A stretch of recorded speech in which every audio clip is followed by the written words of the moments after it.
Welcome बच्चों इन MJ education. एक बार आप सभी का फिर से स्वागत है एमजे एजुकेशन में। बच्चों आज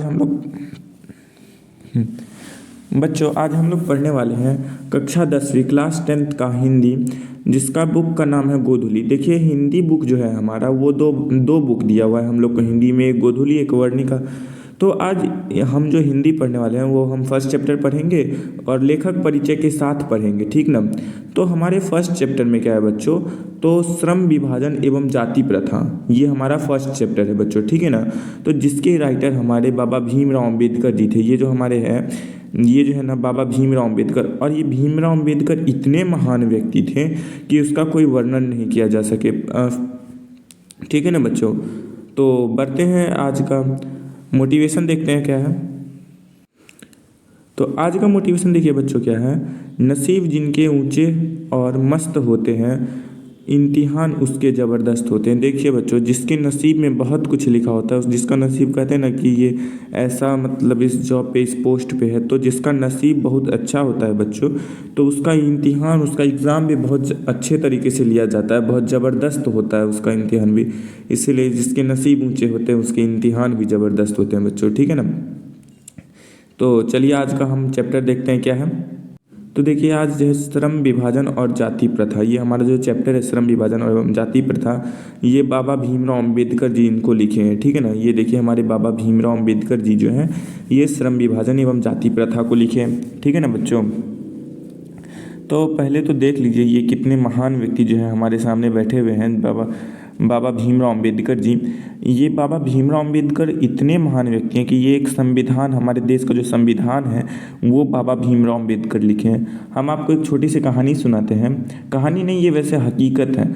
जब बाबा भीमराव अम्बेडकर जी का टाइम चल रहा था ना, बाबा भीमराव अम्बेडकर जी का जब टाइम चल रहा था बच्चों, तो वहाँ पे छुआछूत का जो चीज़ था, छुआछूत का जो उस टाइम सोचिए ना, छुआछूत के बारे में बहुत ज़्यादा ही वहाँ पे था, चरम उत्कर्ष पे छुआछूत पहुँच चुका था। वहाँ पे जो है ना डोम जाति चमार जाति और का जो होता था ना, वो उसका बोलता था कि आप परछाई भी पड़ना पड़ जाए ना तो उसको बोलता था कि हम अछूत हो गए हैं। जब किसी डोम जाति के व्यक्ति का परछाई भी पड़ जाता था तो लोग सब ये बोलते थे कि हम अछूत हो गए हैं, ठीक है ना। और हमारे भीमराव अम्बेडकर जी जो है वो महार जाति के थे, डोम जाति के थे। तो बोला गया कि ये जो बचपन में जो जिस स्कूल में पढ़ते थे वो स्कूल में क्या कहा जाता था कि आप जो है क्लास में नहीं बैठिए, आपको क्लास से बाहर बैठना पड़ेगा, ठीक है ना। बाबा भीमराव अम्बेडकर जी को बोलता है कि उनको तो क्लास में बैठने के लिए भी मना किया जाता था, बोलता था कि जब आप क्लास में मत बैठिए, आप क्लास के बाहर बैठिए। क्योंकि जब बाबा भीमराव अम्बेडकर जब क्लास में बैठेंगे बच्चों के साथ, तो क्या होगा कि वो बच्चे जो हैं वो क्लास नहीं आएंगे, फिर कहेंगे क्या आप हमारे साथ महार जाति के व्यक्ति को बैठाए हैं, ये बाबा भीमराव अम्बेडकर जी जो डोम जाति के, आप इनको हमारे साथ बैठाएं, हम नहीं आएंगे, हम अछूत हो जाएंगे जिसके कारण से। तो आवाज़ ये बाबा भीमराव अम्बेडकर जी जो हैं तो ये इस प्रकार के व्यक्ति क्लास के बाहर बैठ के ये पढ़ाई करते थे। और सोचिए ना इतना चरम उत्कर्ष पे पहुंचा हुआ था छुआछूत का कि परछाई भी पड़ना, वो बोलता था जब परछाई पड़ जाए तो हम अछूत हैं, ऐसा बोलता था। परछाई तो छोड़िए, आवाज़ भी जाता था ना कान में तो उसको भी बोलता था कि हम अछूत हो जाएंगे। आवाज़ से भी इतना नफरत था इन लोग के, ठीक है ना। तो एक बार हुआ क्या कि इनको जा रहे थे स्कूल और ऑटो रिक्शा पे जो बैठे, तो ऑटो रिक्शा वाला इनको बोला क्या कि हम तुमको स्कूल नहीं लेके जाएंगे, और स्कूल लेके जब जाएंगे तुमको तो हमारा दो शर्त है। पहला तो तुम पैसा डबल देगा, तुम पैसा 2 गुना देगा, और जब पैसा 2 गुना नहीं, और पैसा 2 गुना देगा और साथ साथ हम पीछे बैठेंगे तुम आगे बैठो। हम पीछे बैठेंगे मतलब क्या करो, तुम ऑटो चलाओ, हम पीछे बैठेंगे, हम तुम्हारे स्कूल तक जाएंगे, तुम ऑटो चलेगा। तो बाबा भीमराव अम्बेडकर उस कंडीशन में भी ऑटो जाते थे स्कूल, उस कंडीशन में भी ऑटो चला के भी स्कूल जाते थे, डबल पैसा दे के स्कूल गए हुए हैं बाबा भीमराव अम्बेडकर हमारे। हुआ क्या था एक बार बाबा भीमराव अम्बेडकर के साथ कि उनको क्लास में बैठने नहीं दिया गया, वो क्लास के बाहर बैठेगा, तुम क्लास के बाहर बैठो भाई, ठीक है ना, तुम अंदर मत बैठो, तुम बाहर बैठो। तो बाबा भीमराव अम्बेडकर उसमें भी राजी हो गए, वो क्लास के बाहर बैठ जाते थे और वहाँ से गुरुजी जैसा पढ़ाते थे वैसा ये पढ़ते थे, और अच्छे से पढ़ते थे, और इतना अच्छे से पढ़ते थे कि उनको सब चीज़ याद हो गया था, ठीक है ना। एक बार हुआ क्या बच्चों कि स्कूल में डीएम आए, ठीक ना। स्कूल में क्या हुआ, चेक करने वाले हैं, डीएम आ गए स्कूल में और स्कूल के बच्चों विद्यार्थियों से पूछे। वहाँ पे बाबा भीमराव अम्बेडकर, सोचिए ना, वहाँ पे भी नहीं आ पाए, ठीक है ना। तो वहाँ पे भी बाबा भीमराव अम्बेडकर झाड़ू मार रहे हैं। तो डीएम साहब जो है ना, वहाँ के सबसे होनहार विद्यार्थी जो थे उन सब से पूछें और सब विद्यार्थी से भी पूछें, कुछ सवाल किए, ठीक ना। और जो सवाल किए डीएम साहब, तो बच्चों को नहीं हुआ वो सवाल, ठीक है ना। जो बच्चों से पूछे उन सभी को नहीं हुआ। तो वो जो है ना डीएम साहब बोले क्या, मास्टर जी को बोले कि आप पढ़ाते क्या हैं, जब आपके बच्चे से हमने सवाल किया तो आप वो जब जवाब ही नहीं दे पा रहे हैं तो आप पढ़ा क्या रहे हैं स्कूल में। आप कुछ नहीं पढ़ा रहे हैं, इसका मतलब जब जवाब ही नहीं दे रहा है कोई तो आप कुछ कहाँ पढ़ा रहे हैं। और अब बेचारे टीचर भी क्या करते हैं, जब वो पढ़ाए, ये लोग पढ़ा नहीं तो गलती तो उनका था। तो अब बोले क्या डीएम साहब कि आप सभी को सस्पेंड, तो टीचर सब तो अब दिमाग उनका ख़राब हो गया कि अब हम सस्पेंड हो जाएंगे। तो बाबा भीमराव अम्बेडकर आए वहाँ पे, ठीक ना। और देखिए बाबा भीमराव अम्बेडकर क्या चालाकी से बोले। बाबा भीमराव अम्बेडकर आए और बोले क्या डीएम सर को कि आप जितने भी प्रश्न कहे हुए हैं हमको सभी आते हैं, आप हमसे पूछ सकते हैं। तो डीएम सर बोले क्या इनको कि जब तुमको कैसे आता है क्वेश्चन, यहाँ के पढ़ने तुमको जवाब कैसे आएगा, जब यहाँ के पढ़ने वाले विद्यार्थियों को जवाब नहीं आ रहा है तो तुम कैसे बता देगा, तुम भाई झाड़ू मारता है। तो फिर वो बोला क्या कि हमको आता है क्वेश्चन और क्वेश्चन का सब आंसर। और वो जो डीएम साहब जो क्वेश्चन किए थे ना उसका एकदम सटीक उत्तर दिए थे हमारे बाबा भीमराव अम्बेडकर जी। तो अब गुरुजी भी तो सोच में पड़ गए कि इनको हम बैठने नहीं दिए थे और आज यही हमारा सस्पेंड होने से हमको बचा लिए। तो अब वो बोले डीएम सर साहब बोले कि तुम हमको ये बात बताओ कि तुम जो है वहाँ पे जो पढ़ा नहीं, तुम जब झाड़ू मारता है तो तुमको ये सब क्वेश्चन का आंसर आया कैसे, ये सब सवाल जो हम पूछे इसका जवाब तुम दे कैसे पाया।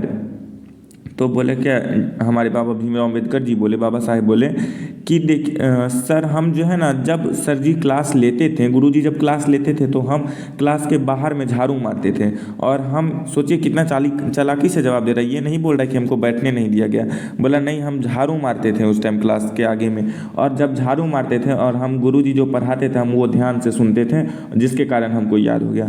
तो डीएम साहब को ये यकीन हो गया, ये डीएम साहब जो है उनको यकीन हो गया कि नहीं सर मास्टर लोग पढ़ा रहा है लेकिन ये बच्चे सब नालायक है कि ये पढ़ नहीं रहा है। मास्टर सब तो पढ़ा रहा है लेकिन बच्चे सब भी नालायक है जो नहीं पढ़ रहा है। जब एक झाड़ू लगाने वाला आदमी को जब हो गया, ये जो भीमराव अम्बेडकर जी जो बोले हम झाड़ू लगाते हैं, जब एक झाड़ू लगाने वाले को ये सब सवाल का जवाब जब हो गया तो भाई जो विद्यार्थी पढ़ते हैं उनको ये सब सवाल का जवाब क्यों नहीं हुआ। तो मतलब विद्यार्थी ही नालायक हैं।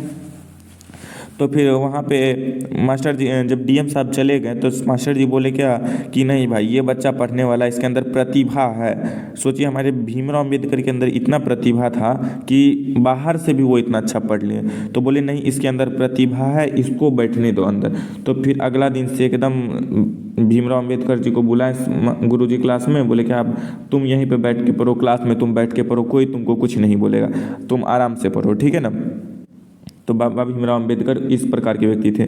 एक और बार हुआ क्या, जब बाबा भीमराव अम्बेडकर हमारे संविधान लिखे, हमारा जो संविधान लिखे बाबा भीमराव अम्बेडकर, तो अंग्रेज लोग क्या किए कि उस संविधान को जला दिए, ठीक ना। अंग्रेज लोग उस संविधान को जला दिए। तो अब बाबा भीमराव अम्बेडकर क्या बोले कि जला दिए तो कोई बात नहीं, हम फिर लिख देंगे, क्योंकि बाबा भीमराव अम्बेडकर जो संविधान लिखे थे वो इस प्रकार से लिखे थे कि उसको टोटल संविधान याद हो गया, ठीक ना। सोचिए एक बार जो पढ़ लिए तो उसको दोबारा पढ़ने की जरूरत नहीं है, उसको याद हो जाता था। ऐसे व्यक्ति थे बाबा भीमराव अम्बेडकर। तो अंग्रेज जला दिए संविधान, तो बाबा भीमराव अम्बेडकर एक और संविधान लिख दिए। तो सोचिए कि ये कितने पहुँचे हुए आदमी थे। एक जल गया तो फिर दूसरा बन जाएगा। बोला कि तुम जितना जलाओ, हमको याद है हम लिख देंगे, ठीक ना। तुम किताब को ना जला सकते हो, मेरे अंदर में जो किताब बसा हुआ है वो हम अपने अंदर में जो उस किताब को बसा रखे, हमको पूरा किताब याद है, तो तुम उसका तो कुछ नहीं ना कर पाओगे। ऐसा बाबा भीमराव अम्बेडकर जी का कहना है। तो फिर इस प्रकार के थे हमारे बाबा, इतने पहुँचे हुए चीज़ थे हमारे बाबा भीमराव अम्बेडकर। और वो डोम जाति के थे, और उनसे पहले जो नाई के पास जो जाते थे ना, वो भी उनका बाल नहीं काटना चाहता था बाबा भीमराव अम्बेडकर का, समझे बच्चों। ठीक है। तो बाबा भीमराव अंबेडकर के बारे में जितना वर्णन किया जाए उतना कम है। तो चलिए आगे बढ़ते हैं, देखते हैं क्या है हमारे इस श्रम विभाजन एवं जाति प्रथा में। तो देखिए, श्रम विभाजन और जाति प्रथा के जो लेखक है वो बाबा भीमराव अंबेडकर हैं, और संविधान के भी लेखक यही हैं, बाबा भीमराव अंबेडकर, ठीक ना। जिसका जन्म 14 अप्रैल 1891 ईस्वी में महू मध्य प्रदेश में हुआ। मतलब इसका जन्म जो है ना 14 अप्रैल को हुआ 1891 ईस्वी में महू मध्य प्रदेश में, ठीक है ना। और वो दलित परिवार मतलब गरीब परिवार में हुआ, ठीक ना, गरीब परिवार में हुआ। और ये महार जाति के थे बाबा भीमराव अंबेडकर, ठीक है बच्चों। बाबा भीमराव अंबेडकर इस कहानी के लेखक हैं, और इसका जन्म 14 अप्रैल 1891 ईस्वी में मध्य प्रदेश के महू नामक जगह में हुआ। और ये जो है ना बहुत दलित परिवार के बच्चे थे, जो बहुत दलित परिवार, बहुत गरीब परिवार के बच्चे थे, और ये महार जाति के थे, ठीक है ना बच्चों। देखते हैं अब इसका क्या आगे। ये जो है ना हमारा लेखक परिचय, ठीक है बच्चों, ये लेखक परिचय है। और भीमराव अंबेडकर की माता का नाम भीमाबाई था। देखिए भीमराव देखिए बेटा ज़्यादा माँ से जुड़ा रहेगा, है ना, तो इसलिए भीम का भीमा हो गया। तो भीमराव अंबेडकर का नाम भीमाबाई था, माँ का नाम भीमाबाई था। उसके पिताजी का नाम रामजी सकपाल था, ठीक है ना। उसका विवाह जो है ना, भीमराव अंबेडकर का विवाह 1906 ईस्वी में रमाबाई के साथ हो गया। मतलब भीमराव अंबेडकर की जो वाइफ का नाम था भीमराव अंबेडकर की जो वाइफ का नाम था वो क्या था, तो रमाबाई था भीमराव अंबेडकर जी की वाइफ का नाम। वो मैट्रिक 1907 ईस्वी में पास किए, ठीक ना। मतलब उनका विवाह मतलब मैट्रिक जो पास किए वो 1907 में, और विवाह 1906 में हो गया था इसका। तो मतलब सोचिए वो जब 9th क्लास में थे तभी इनका शादी हो गया, ठीक ना। जब ये 9th क्लास में थे तभी इनका शादी हो गया। जब मैट्रिक 1907 ईस्वी में पास किए तो 9th में होंगे तभी ना उनका विवाह हुआ होगा, ठीक है ना। तो चलिए, अंबेडकर जी के 3 प्रेरक व्यक्ति थे। अंबेडकर जी के जो है ना 3 प्रेरक व्यक्ति जिससे वो प्रेरित होते थे। पहला बुद्ध, दूसरा कबीर, और तीसरा ज्योतिराव फूले। भीमराव अंबेडकर जी के 3 प्रेरक व्यक्ति थे, ठीक है ना। देखिए उन 3 से प्रेरित होते थे, प्रेरणा लेते थे वो 3 व्यक्ति से, ठीक ना, इंस्पिरेशन जिसको बोलिएगा वो। तो वो 3 व्यक्ति थे, एक बुद्ध, कबीर और ज्योतिराव फूले। और अंबेडकर जी का प्रथम भाषण सम्मेलन 1936 में लाहौर में हुआ। और अंबेडकर जी जब प्रथम भाषण देने गए थे, पहला बार भाषण जब देने गए थे, वो सम्मेलन 1936 ईस्वी में हुआ था लाहौर नामक जगह में, जो पाकिस्तान में हमारे, ठीक ना।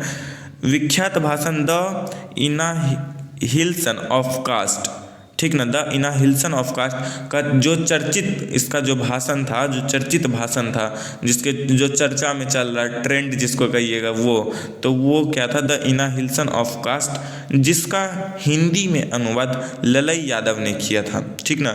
ललई यादव जो है तो वो द इनहिबिशन ऑफ कास्ट का हिंदी में ट्रांसलेट करके बताए थे, ठीक ना, हिंदी में अनुवाद ये किए थे। और द इनहिबिशन ऑफ कास्ट जो ना श्रम विभाजन और जाति प्रथा के ही बारे में है।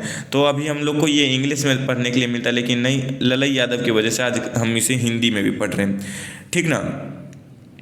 और भीमराव अंबेडकर जी की प्रसिद्ध रचना, इसकी जो भीमराव अंबेडकर जी की जो प्रसिद्ध रचना है, पहला रचना हु आर स्वराज, दूसरा रचना द अनटचेबल, तीसरा रचना, चौथा द कास्ट इन इंडिया, ये है इसका 5वां, ये चौथा रचना हुआ।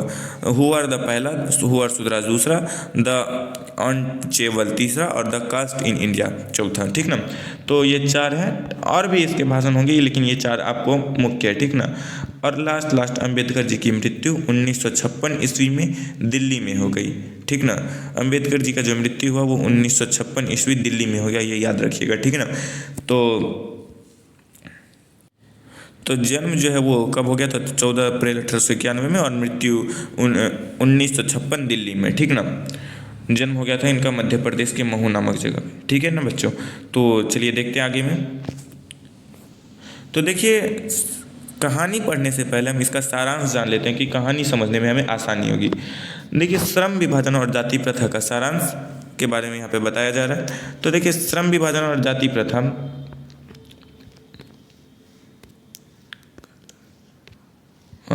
तो श्रम विभाजन और जाति प्रथा निबंध के रचनाकार संविधान के निर्माता और गरीबों के मसीहा डॉक्टर भीमराव अम्बेडकर जी हैं।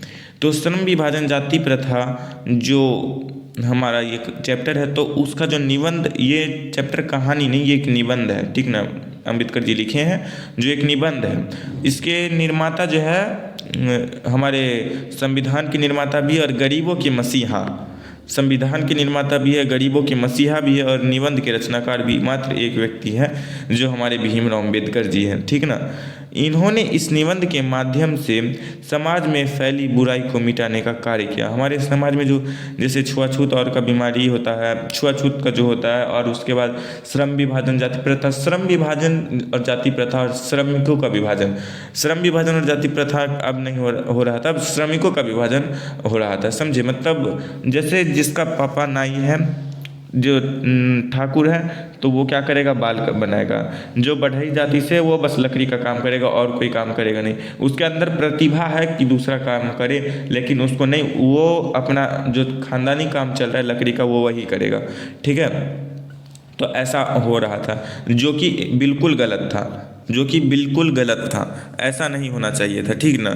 वो अपने इच्छा से काम करने देना चाहिए था, ठीक है। तो मिटाने का ये कार्य किया है।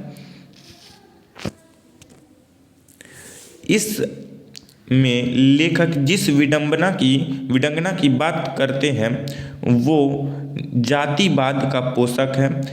आज के वर्तमान समय में शिक्षित लोग जात पात, छुआछूत, भेदभाव की बात कर रहे हैं। देखिए, जो अशिक्षित लोग हैं वो बात करें तो चलेगा, कोई बात नहीं। जो हमारे शिक्षित वर्ग के लोग हैं वो भी क्या कर रहे हैं, तो जात पात, छुआछूत, भेदभाव की भी बात वो लोग भी कर रहे हैं, समझे। ये एकदम गलत बात है। कुछ लोग जाति प्रथा को श्रम विभाजन मानते हैं जो बिल्कुल गलत है। कुछ लोग जाति प्रथा को भी श्रम विभाजन मानते हैं, वो एकदम गलत बात है बच्चों, क्योंकि जाति प्रथा और श्रम विभाजन, ये मतलब जो जाति का है वही काम करेगा, तो ये एकदम गलत बात है, ठीक ना। अगर जाति प्रथा श्रम विभाजन है, अगर जाति प्रथा श्रम विभाजन है, तो लोग ऊंच नीच, अमीर गरीब की बातें क्यों करते हैं। जब जाति प्रथा ही श्रम विभाजन है तो लोग ऊंच नीच गरीब की बात क्यों करते हैं। बात तो सही है ना। जब जाति प्रथा ही, जब कोई अब मोची ही है जिसका काम ही जूता पॉलिश करना, उसको रुपया कम मिलेगा तो वो गरीब ही रहेगा, है ना। तो अब ये क्यों कहते हैं कि भाई वो तुम गरीब हो, ये तो नहीं कहना चाहिए ना। उनको नीच जाति से तो दृष्टि से नहीं ना देखना चाहिए। ऐसा मतलब श्रम विभाजन भी आप ही करिएगा और बात भी मतलब आप ही बोलिएगा उसको, गलत बात है ना। मतलब आप ही बांटे हैं काम और आप ही उसको बात भी बोलिएगा कि तुम क्या कहते हैं नीच है, तुम गरीब है, मतलब ये बात भी आप ही बोलिएगा। ये कितना गलत बात है। उसी तरह से श्रम विभाजन कर रहे हैं तो ये बात मत बोलिए, और श्रम विभाजन भी करना एकदम गलत बात है, ठीक है ना बच्चों। तो चलिए आगे देखते हैं क्या है। मानव का जिन जाति में जन्म होता है वह अपने माता पिता के पेशे के अनुसार काम करता है। मतलब मानव का जिन जाति में जन्म होता है, मतलब मानिए वो बढ़ई जाति में हुआ लकड़ी करेगा, जब वो नाई वाले जाति में हुआ तो वो बाल बनाएगा। तो अपने माता पिता के पेशे के अनुसार वो काम करेगा, चाहे उसमें रुचि हो या ना हो। जब उसको उसमें रुचि ही नहीं है वो क्या काम करेगा। उसको जब उसमें रुचि ही नहीं, मन ही नहीं लग रहा है काम करने में, तो वो कुछ कर पाएगा नहीं ना। तो उसमें रुचि ही नहीं है तो वो कोई काम नहीं कर पा रहा है उस बढ़िया से, ठीक ना। उसमें रुचि नहीं हो तो अब उसमें रुचि हो या ना हो उसको काम वही करना है। यह हमेशा के लिए इस पेशे से बंध जाता है। अब जो काम करना शुरू करेगा वो हमेशा के लिए वो उसी पेशे से बंध जाएगा, उसके पास कोई दूसरा ऑप्शन नहीं है। जाति प्रथा एक सामाजिक बुराई है। हमारी जाति प्रथा जो है ये एक सामाजिक बुराई है। इसमें आदमी मनपसंद काम करना चाहता है लेकिन कर नहीं पाता। ये जो है ना मनपसंद, इसमें जो काम होता है, ये जाति प्रथा इतना बुरी बात है कि जो जिस जात का वो उस जात का काम करेगा। तो ये इतना बुरी बात है कि आदमी मनपसंद काम करना चाहता है लेकिन कर नहीं पाता है। उसको उस जगह पे काम ही नहीं दिया जाता था, समझे। उसको उस जगह पे काम ही नहीं दिया जाता था। बोलता है नहीं तुम इस जात का है, तुम जिस जात का तुम उसी जात का काम करो भाई, ठीक ना। तो जबकि श्रम विभाजन रुचि पर श्रम विभाजन रुचि पर अतः श्रम विभाजन योग्यता और कार्य कुशलता के अनुसार होनी चाहिए। श्रम विभाजन रुचि और कार्य कुशलता के अनुसार, मतलब जिस चीज़ में उसको रुचि हो तब सही है। आपको रुचि है भाई इस काम करने में तो आप ये काम करिए, ठीक ना। आपके अंदर योग्यता है उस काम करने का तो वो काम करिए, कार्य कुशलता है उस काम करने का तो आप करिए काम, आपको कोई रोक टोक नहीं है। अब जब को आपको रुचि नहीं है, आपके अंदर वो काम करने आता ही नहीं है आपको ज़बरदस्ती भाई उस काम में लगाया जाएगा तो काम तो गड़बड़ होना निश्चित ही है ना। तो ऐसा नहीं होना चाहिए, ऐसा नहीं करना चाहिए, समझे। तो यही ये दर्शाना चाहते हैं हमारे लेखक भीमराव अम्बेडकर जी, दर्शाना चाहते हैं कि हमारे यहाँ जो ना श्रम विभाजन नहीं हो रहा है, श्रमिकों का विभाजन किया जा रहा है कि आप जिस जात के हैं उस जात के करिए, और अपने माता पिता का पेशा जो आपके माता पिता करे आ रहे हैं शुरुआत से, आपको भी उसी पेशा में बन जाना है, भले ही आपको इसमें रुचि हो चाहे कि नहीं हो। आपको रुचि है तब भी आप करिए, रुचि नहीं है तब भी करिए, आपको उसी लाइन में जाना है, ठीक ना। लेकिन ऐसा नहीं होना चाहिए, इसके भीमराव अम्बेडकर जी यही बता रहे हैं, ऐसा नहीं करना चाहिए था। आपको जब करना ही है तो श्रमिकों का विभाजन, श्रम विभाजन जाति प्रथा करना ही है आप तो श्रम विभाजन करिए ना। आप श्रम विभाजन करिए, जिसमें रुचि आप वो काम दीजिए उसको, जिसमें कुशलता है वो काम दीजिए, जिसमें मन लग रहा है काम करने में वही ना काम करवाइएगा कि ज़बरदस्ती है भाई दूसरा काम करवाइएगा, ये जो कि गलत बात है, ठीक है ना। तो चलिए बच्चों, कहानी शुरू करने से पहले, सॉरी कहानी नहीं, निबंध शुरू करने से पहले हमारा तब तक आप वीडियो को लाइक कर दीजिए, चैनल पे नए हैं तो चैनल को सब्सक्राइब कर दीजिए और घंटी का बटन दबाना ना भूलें, और जितने दोस्तों को हो सके उतने दोस्तों को शेयर करें ताकि हम भी मोटिवेटेड रहें और ऐसे आपके लिए अच्छे अच्छे वीडियो बनाते रहें। तो देखिए, श्रम विभाजन और जाति प्रथा जो है अब क्या है, यह विडंबना की बात है कि इस युग में जातिवाद के पोषक की कमी है। यह विडंबना की बात है कि इस युग में जातिवाद के पोषक की कमी है। इसके पोषक कई आधारों पर इसका समर्थन करते हैं। समर्थन का एक आधार यह कहा जाता है कि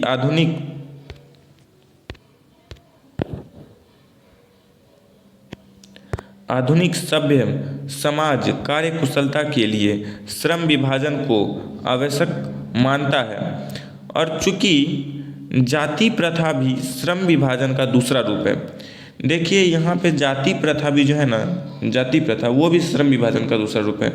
जैसे हम बताए थे ना आपको कि ये इस कास्ट का है वो उस कास्ट का है तो वो उसी काम करेगा, तो जाति प्रथा भी जो है ना श्रम विभाजन का ही दूसरा रूप है। इसीलिए इसमें कोई बुराई नहीं। एक सेकेंड, हाँ सॉरी, यहाँ पे बताने में थोड़ा गलती हो गया। चूंकि जाति प्रथा भी श्रम विभाजन का दूसरा रूप है इसीलिए इसमें कोई बुराई नहीं। मतलब जो है ना कार्य कुशलता का, जैसे हम बताए थे आपको, कार्य कुशलता के लिए भी आवश्यक माना जाता है कि कार्य कुशलता जिसमें आपको रुचि है आप वो कार्य करिए। तो कुछ उसी प्रकार से है यहाँ पे कि जाति प्रथा भी श्रम विभाजन का दूसरा रूप है।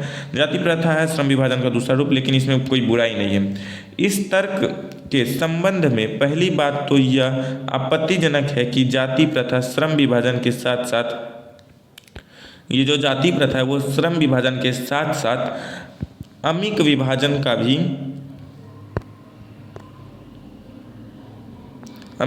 का भी रूप लिए हुए हैं। श्रम विभाजन निश्चय ही समाज की आवश्यकता है, परंतु किसी भी सभ्य समाज में श्रम विभाजन की व्यवस्था श्रमिकों के विभिन्न वर्गों में अस्वाभाविक विभाजन नहीं करती है। भारत की जाति प्रथा को एक और विशेषता यह है कि यह श्रमिकों का अस्वाभाविक विभाजन नहीं करती है। तो इसमें क्या बोला जा रहा है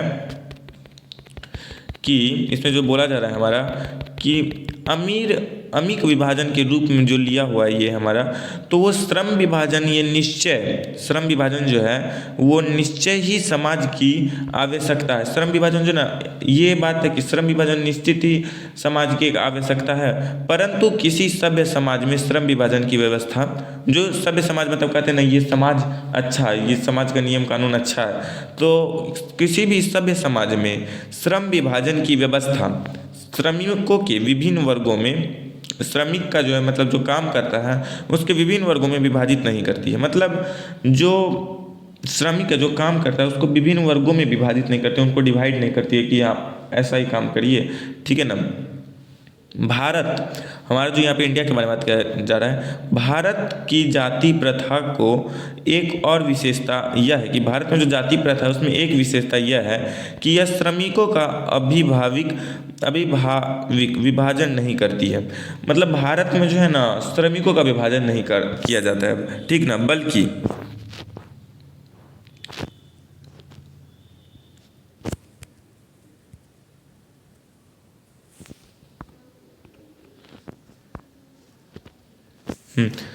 विभाजित वर्गों को एक दूसरे की अपेक्षा ऊंच नीच भी करार देती है। बल्कि भारत में भी अपेक्षा ऊंच नीच भी करार देती है जो विश्व की किसी समाज में पाया नहीं जाता है, ठीक ना। जाति प्रथा को यदि श्रम विभाजन मान लिया जाए तो जब जाति प्रथा जो है उसको जब श्रम विभाजन मान लिया जाए, यह स्वाभाविक विभाजन नहीं है, ठीक ना।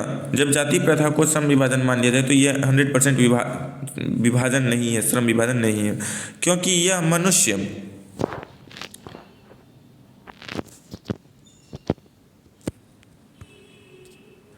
यह मनुष्य की रुचि पर आधारित नहीं है। कुशल व्यक्ति या सक्षम श्रमिक समाज का निर्माण करने के लिए यह आवश्यक है कि हम व्यक्तियों की क्षमता इस सीमा तक विकसित कर ले कि जिसमें वह अपने पेशा कार्य चुनाव स्पर्श कर सके।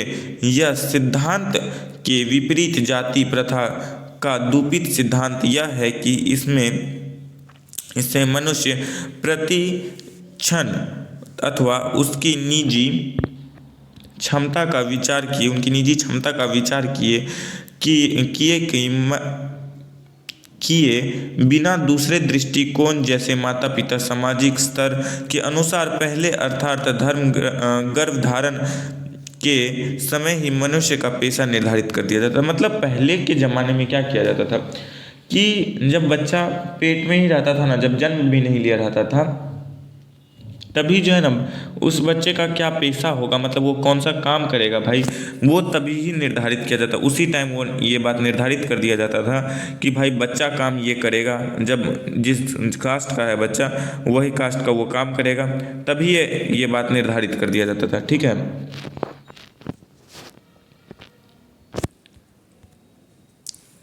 जाति प्रथा पेशे से पूर्ण निर्धारण ही नहीं करती बल्कि मनुष्य को जीवन भर के लिए एक पेशे में बांध देती है।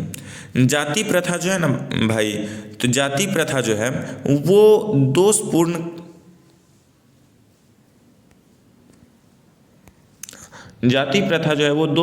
पूर्ण निर्धारण नहीं करता, वो दोषपूर्ण और पूर्ण निर्धारण नहीं करता, बल्कि ये मनुष्य को ही जीवन भर के लिए एक पेशे में बांध देता है। मतलब वो क्या करता है कि मनुष्य जो है, आदमी जो है, उसको जीवन भर के लिए एक काम में ही वो डाल देता है कि नहीं अब आप एक काम को, यही काम जो है आप पूरा जीवन भर करिए, आपको कोई दूसरा काम करने का इजाज़त नहीं है, ठीक ना। भले ही ना पेशा जो है ना अनुपयुक्त या अपर्याप्त होने का कारण वह भूखे मर जाए। मतलब आदमी को भूखे मरने का नौबत आ जाएगा, ठीक है ना। आदमी को जब वो भूखे मरने का नौबत आ जाएगा, उसके पास अपर्याप्त लाभ होगा, मतलब जितना लाभ होना चाहिए उतना लाभ नहीं होगा, भूखे मरने का नौबत आ जाएगा, लेकिन वो काम वही करेगा, उसको उसी काम में बांध दिया जाता है, ठीक ना। आधुनिक युग में अभी के युग में जो है यह स्थिति प्राय आती है क्योंकि उद्योगों, धंधों व प्रक्रिया व तकनीक निरंतर विकास और कभी कभी अकस्मात परिवर्तन हो जाता है, ठीक है ना।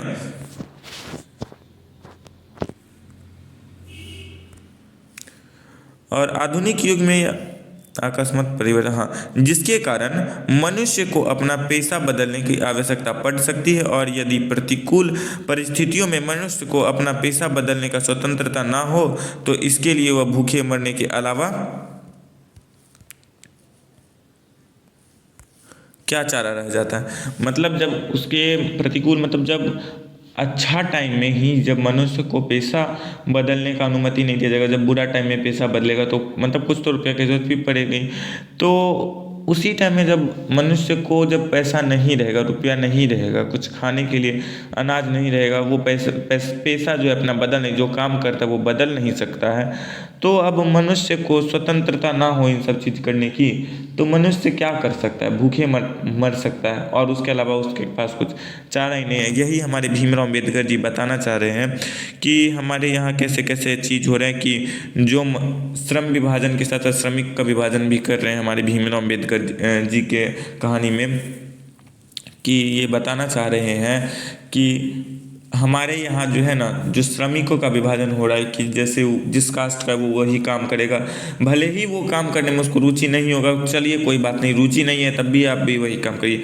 उसको जीवन भर क्या, जब वो पेट में रहता है ना माँ के, जब वो पेट में रहता है तभी से ही उसको उस काम में लगा दिया जाता है कि हाँ, अब निर्धारित कर दिया जाता है कि वो वही काम करेगा। और जब वो काम करने के लायक हो जाता है तब तो उसको वो काम करना ही पड़ेगा।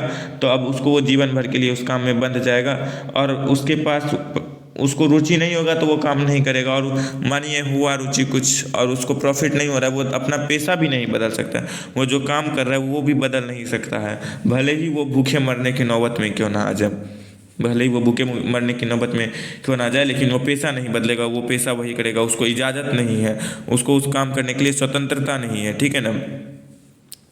जब इस बात की, जब वो अपने सही समय पे जब वो पेशा नहीं बदलेगा तो हाँ, जब वो अपने सही समय पे पेशा नहीं बदलेगा तो उसको भूखे मरने के सिवाय और कोई दूसरा रास्ता नहीं है, ठीक है ना। वो फिर भूखे ही मर सकता है और उसके पास कोई दूसरा रास्ता नहीं है। और बात भी तो सही है ना बच्चों, कि जब उसके पास पैसा है, जब अपना वो सोच रहा है कि प्रॉफिट नहीं है और उसके पास पूंजी है, वो अपना बदलना चाह रहा है और नहीं बदलेगा तो वो पूंजी कभी ना कभी ख़त्म होगा, और फिर इस तरह से वो अंतिम में उसको और कोई चारा नहीं बचेगा भूखे मरने के सिवाय, है ना। तो इसीलिए ये बात का स्वतंत्रता देना चाहिए, ऐसा भीमराव अम्बेडकर जी का कहना। हिंदू धर्म की जाति प्रथा किसी भी व्यक्ति को ऐसा पेशा चुनने की अनुमति नहीं देती है जो उसकी पैतृक पेशा ना हो।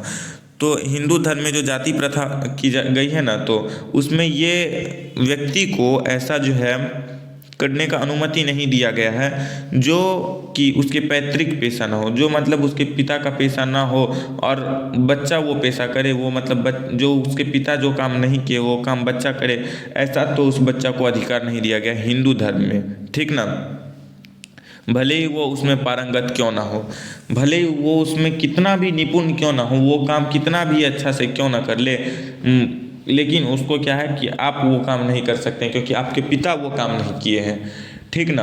आपके पिता वो काम नहीं किए हैं जिसके कारण से आप वो काम को नहीं करिएगा, ठीक है ना। ऐसा हिंदू धर्म में कहा गया है कि बच्चा जो काम करेगा ना, बच्चा का पिता जो काम कर रहा है वही बच्चा काम करेगा, भले ही वो बच्चा उसको उस काम में जो उसका पिता कर रहा है उस काम में उस बच्चा को कुछ आए ना आए, लेकिन बच्चा वही काम करेगा। और जो बच्चे को काम आता है और वो उसका पिता नहीं किया हुआ है, ठीक है ना, जो उसका पिता नहीं किया हुआ है वो उस जात का नहीं है, जो जिस जात का काम आता है उस बच्चे को वो जात का काम नहीं, क्यों ही ना बच्चा उसमें कितना भी अच्छा हो जाए, कितना भी पारंगत क्यों ना हो जाए, लेकिन उसको वो काम करने का अनुमति नहीं दिया गया है। ऐसा है हमारा हिंदू धर्म जाति प्रथा।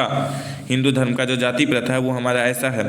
इस प्रकार का पेशा परिवर्तन की अनुमति न देकर जाति प्रथा भारत में बेरोजगारी का एक प्रमुख प्रत्यक्ष कारण बनी हुई है। देखिए बच्चों, हमारे यहाँ जो बेरोजगारी बढ़ रही है ना, ये इसी कारण से बढ़ रही है क्योंकि जो आदमी को जब काम करने नहीं आएगा, मानिए कोई भी कास्ट का आदमी का कुछ काम है, जब वो काम करने के लिए उसको नहीं आएगा और वो कहीं काम करने जा रहा है और उसको वो काम नहीं आता, दूसरा काम आता है, तो जो काम आता है उसके पास जाएगा तो वो बोलेगा कि भाई तुम उस जात के नहीं हो इसलिए हम तुमको काम पे नहीं रखेंगे।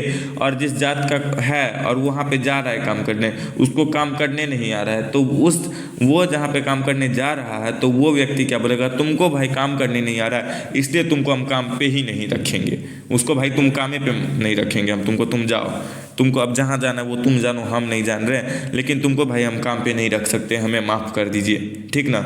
ऐसा बोलता है। तो भारत में बेरोजगारी का कारण एक ये भी है, ठीक है। इस प्रकार हम देखते हैं कि इस प्रकार हम देखते हैं कि श्रम विभाजन की दृष्टि से भी जाति प्रथा गंभीर दोषों से युक्त है। हम इस प्रकार देख पा रहे हैं, भीमराव अम्बेडकर उजागर करना चाह रहे हैं कि श्रम विभाजन की दृष्टि से भी जब जाति प्रथा जो है ना गंभीर दोष से युक्त है, मतलब ये भी बहुत दोष युक्त है, इसमें बहुत सारा दोष है, ठीक है ना। जाति प्रथा का श्रम विभाजन मनुष्य की स्वेच्छा पर निर्भर नहीं करता। मतलब जो जाति प्रथा का जो है श्रम विभाजन, जो जाति प्रथा, यहाँ पे स्वेच्छा का मतलब वो अपनी इच्छा से, ठीक है ना। तो यहाँ पे जो है ना मनुष्य को जो है ना विभाजन जब हो गया, जाति प्रथा श्रम विभाजन जब जाति प्रथा का विभाजन हो गया, तो मनुष्य को जो है ना अपनी इच्छा पर, ये मनुष्य अपनी इच्छा से अब कोई काम नहीं कर सकता है। जब उसका जात बट गया कि भाई तुम उस जात के हो, अब तुम वो काम करोगे। मनुष्य की व्यक्तिगत भावना तथा व्यक्तिगत रुचि का इसमें कोई स्थान अथवा महत्व नहीं रहता। श्रम विभाजन जब हो चुका है, जब ये भावना उस समय जो चरम उत्कर्ष पे थी, तब की बात यहाँ पे की जा रही है कि उस समय जब बट गया ना कि आप ये काम करिएगा, तो आप बस अब वही काम करिएगा। उसमें आप कितना भी भावना है, आपका जिस काम में आप पारंगत है, उस काम के प्रति कितना भी आपको लगाव क्यों नहीं है, लेकिन आपको वहाँ पे उस लगावपन का कोई स्थान नहीं। आपको जो जात है उसी जात का काम करिएगा, समझे। आप जिस जात के आप उसी जात का काम करिएगा। आपके भावनाओं का वहाँ कोई कदर नहीं किया जाएगा, वहाँ पे कोई स्थान नहीं है आपकी भावना का, ठीक ना। वहाँ पे आपके भावना का कोई स्थान नहीं है, ठीक है ना बच्चों।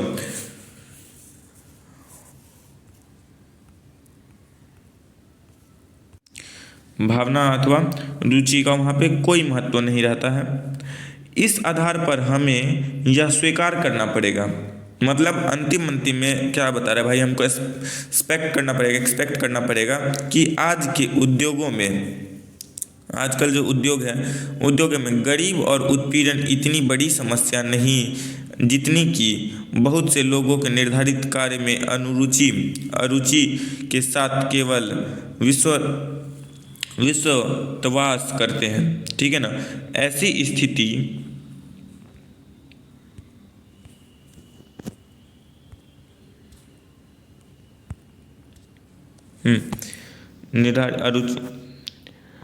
ऐसी स्थिति संभवतः मनुष्य को दुर्भावनाग्रस्त रहकर टालू काम और काम करने के लिए प्रेरित करती है। मतलब जो है अभी जो वर्तमान में जो उद्योगों में जो गरीब व्यक्ति की स्थिति है, तो उसमें है क्या, वो जो व्यक्ति काम कर रहे हैं, जो काम कर रहे हैं, वो उसमें भाई पारंगत है, ठीक ना। तो अभी ये नहीं कह सकते जो राजमिस्त्री है तो वो भाई घर बनवाने में पारंगत है, ठीक है ना। तो अब ये नहीं, उसको उतना भी दयनीय स्थिति, उतना भी बेकार स्थिति इसको नहीं कह सकते जितना कि पहले ज़माने में रहता था। मतलब जो निर्धारित काम है भाई, उसमें उसको अरुचि केवल विश्वस्तता करते हैं। मतलब उसमें उसको रुचि नहीं भी है ना, जब उसको रुचि नहीं है वो वही काम करेगा, तो काम में गड़बड़ तो होना निश्चित है ना। तो इसी तरह से कि अब जो काम टाला जा चुका है, तो उसमें भी वो काम करेगा, ठीक ना।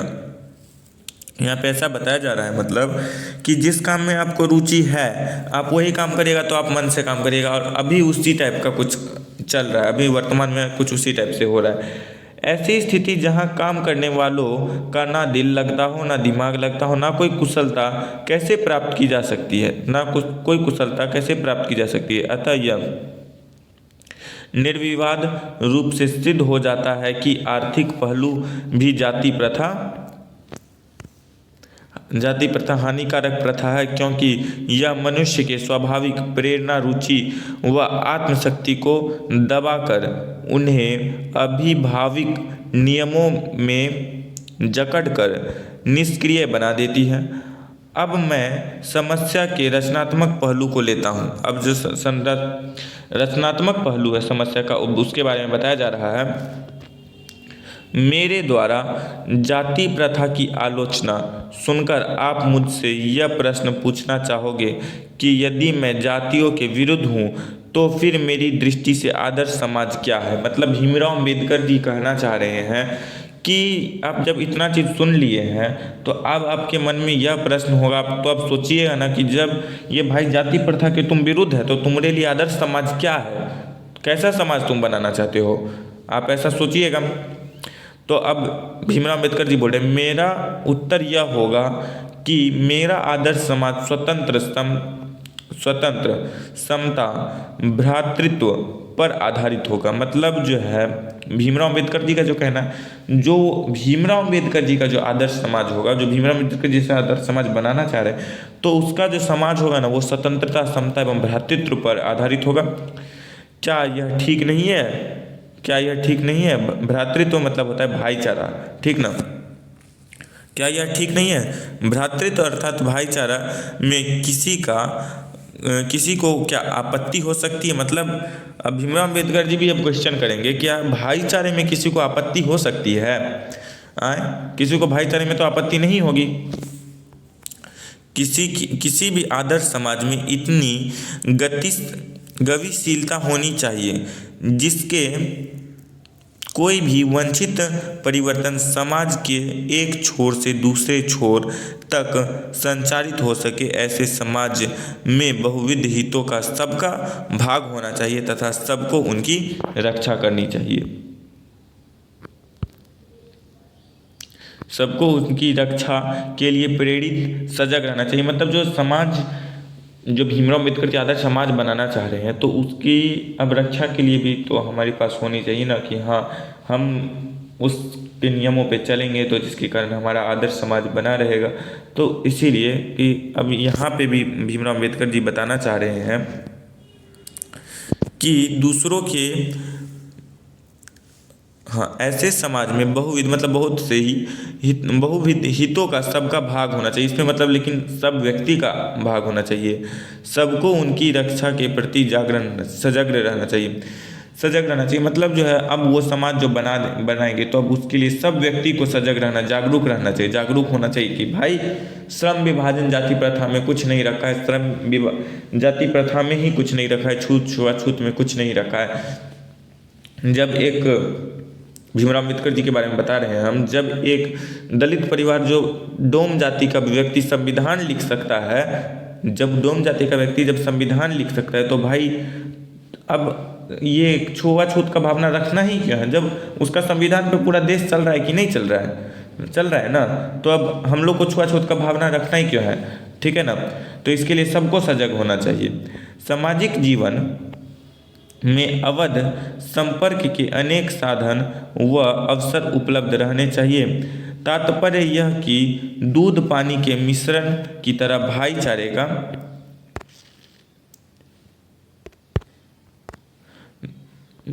का यही वास्तविक रूप है। मतलब जैसे दूध में पानी मिला दीजिएगा तो पता चलेगा कि भाई ये दूध पानी यहाँ पे मिला हुआ है, एक पानी दूध के कलर में आ जाएगा, है ना।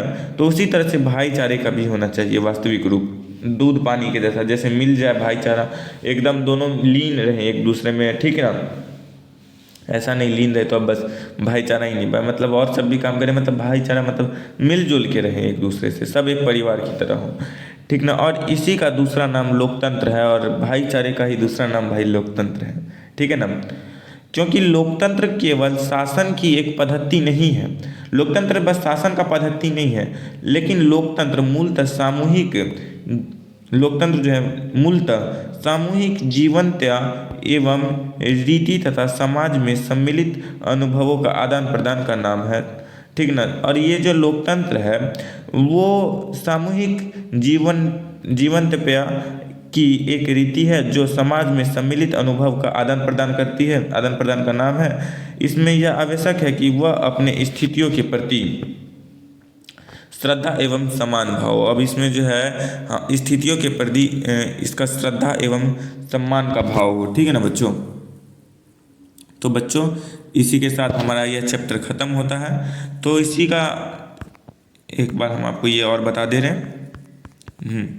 तो हम जो अभी तक कहानी जो पढ़े हैं, हम पूरा जो चैप्टर पढ़ चुके हैं, हम ये जो हमारा निबंध था, हम भीमराव अम्बेडकर जी जो ये निबंध लिखे थे, जब हम वो पढ़ चुके हैं तो इसका सारांश हम आपको एक बार और बता दे रहे हैं कि आपको वो पीछे जो हम पढ़ाए वो एक बार और अच्छे से समझ में आ जाए। ठीक है बच्चों, और देखिए कहानी का सारांश जो है आप जब समझ जाइएगा, जो आपको पढ़ाया जा रहा है हिंदी में, उसका जब आप सारांश समझ जाइएगा तो फिर आपको कोई प्रॉब्लम नहीं होगा उस चैप्टर में। ठीक है ना, तो अधिकतर सवाल आपको सारांश जब समझ जाइएगा ना तो अधिकतर सवाल आपको सॉल्व हो जाएगा। ठीक है ना, आपको जब वीडियो पसंद आ रहा है तो वीडियो को लाइक कर दीजिए बच्चों।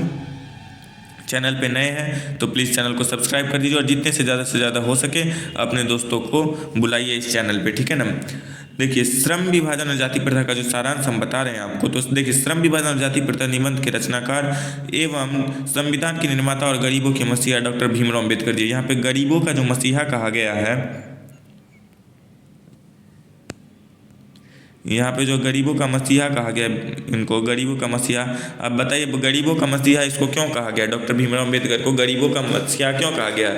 इनको इसीलिए गरीबों का मसीहा कहा गया। ये जो लिखे हुए हैं ना कहानी में, हम आपको बताए थे ना, ये जो लिखे हुए अपने बारे में ही तो नहीं लिखे, वो पूरा व्यक्ति के बारे में लिखे हुए हैं, पूरा समाज के बारे में लिखे हुए हैं। जो गरीब वर्ग के लोग हैं, आप उसको गरीब मत बोलिए ना। जब आप श्रम विभाजन जाति प्रथा करें, आप उसको गरीब काहे बोल रहे हैं? आपको अधिकार नहीं है गरीब बोलने का। जब आप उसको काम ही नहीं करने दीजिएगा दूसरा, आप वही काम करवाइएगा जो आपकी इच्छा है, जो धर्म में लिखा हुआ है। हमारे जो हिंदू धर्म का जो श्रम विभाजन है, जब उसमें बता रहा है कि नहीं जिसका जो जात है वही काम करेगा, तो भाई आप उसको वो छुआछूत के भावना से काहे देख रहे हैं? आप उसको गरीब बोलने का अधिकार नहीं है। इसलिए गरीबों का मसीहा कहा गया भीमराव अम्बेडकर जी को।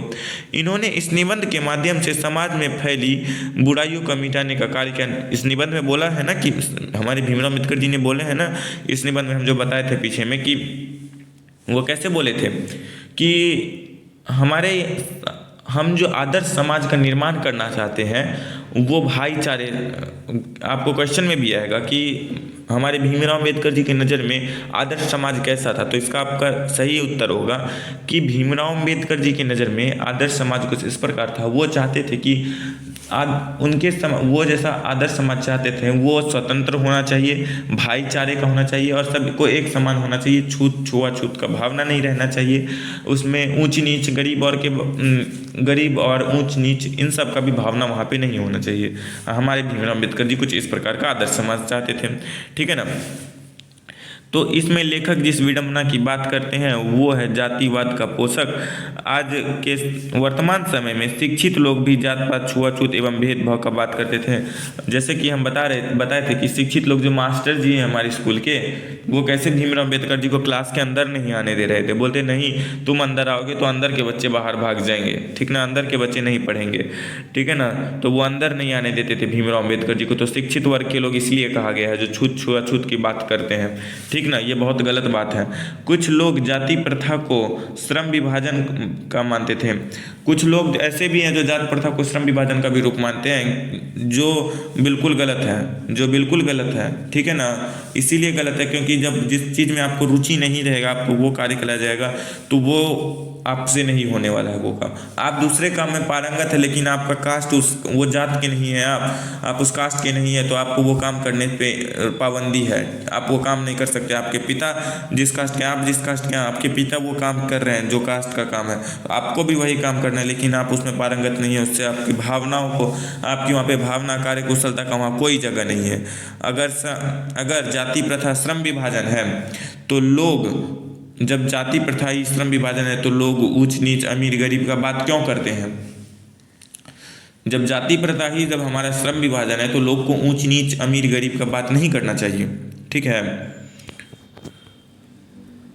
मानव का जिन जाति में जन्म होता है, मानव जिस जाति में जन्म लेता है वह अपने माता पिता के पेशे के अनुसार काम करता है। जो मानव जिस जाति में जन्म लेता है वो अपने मम्मी पापा के पेशे के अनुसार वो काम करता है, चाहे उस व्यक्ति को उसमें रुचि है या फिर नहीं भी है, लेकिन वो काम तो उसके मम्मी पापा के पेशे के अनुसार ही करेगा। ठीक है, यह हमेशा के लिए इस पेशे में बंध जाता है। ये जो व्यक्ति है, जो बच्चा है, तो वो क्या करेगा, हमेशा के लिए उस पेशे में बन जाएगा जो उसके माता पिता का है। जाति प्रथा एक सामाजिक बुराई है। ये किसी एक जगह का, एक व्यक्ति का बुराई नहीं है, पूरे समाज वर्ग का ही लोग का बुराई है ये जाति प्रथा। इसमें आदमी मन पसंद काम ना न चाहता है, मनपसंद काम करना चाहता है लेकिन कर नहीं पाता। इसमें आदमी मनपसंद काम करना चाहता है लेकिन कर नहीं पाता है, जबकि श्रम विभाजन रुचि पर, अतः लेकिन जो है श्रम विभाजन जो है वो रुचि पर होना चाहिए। अतः श्रमिकों का योग्यता और कार्यकुशलता के अनुसार ये श्रम विभाजन होना चाहिए अपना, ठीक ना। वो जो श्रम विभाजन है लोगों के कार्यकुशलता पे होना चाहिए, ठीक ना। ऐसा नहीं होना चाहिए कि आपको वो काम करने में मन नहीं लगता आप वो काम को ही करिए। आपको जिस काम में मन लगता है आप उस काम को करिए, ऐसा होना चाहिए। आपको उस काम में रुचि है, आप उसमें पारंगत है, आप करिए। लेकिन उस समय ऐसा नहीं था, आपको उस काम में रुचि कितना भी है, आपको वहाँ पे भावनाओं का कदर नहीं करके आपके पिता जो काम करते हैं वो काम करवाया जाएगा, क्योंकि वो हिंदू धर्म का जो है जात प्रथा का नियम था, ठीक है ना बच्चों। और भीमराव अम्बेडकर ऐसा ही बोल रहे हैं कि भाई आप ऐसा मत करिए, ये अच्छा बात नहीं है, ठीक है ना। और भीमराव अम्बेडकर जी के बारे में अब देखिए, हमारे भीमराव अम्बेडकर कितने पहुँचे हुए व्यक्ति थे, कितने पहुँचे हुए व्यक्ति थे कि संविधान जलने के बाद भी वो फिर से एक बार संविधान लिख दिए। इसलिए इनका जितना भी हमारे भीमराव अम्बेडकर जी का जितना भी वर्णन किया जाए वो सब कम है, ठीक है ना। जितना भी वर्णन किया जाए वो सब कम है हमारे भीमराव अम्बेडकर। और बच्चों जब आपको वीडियो पसंद आया हो तो वीडियो को लाइक कर दीजिए, और चैनल पे नए हैं तो चैनल को सब्सक्राइब कर दीजिए, और अपने जितने ज़्यादा से ज़्यादा दोस्तों को हो सके उतने दोस्तों को जोड़िए। और कल हमारा जो है इस चैप्टर का क्वेश्चन आंसर करेंगे, कल हम लोग इस चैप्टर का क्वेश्चन आंसर करेंगे, ठीक है बच्चों।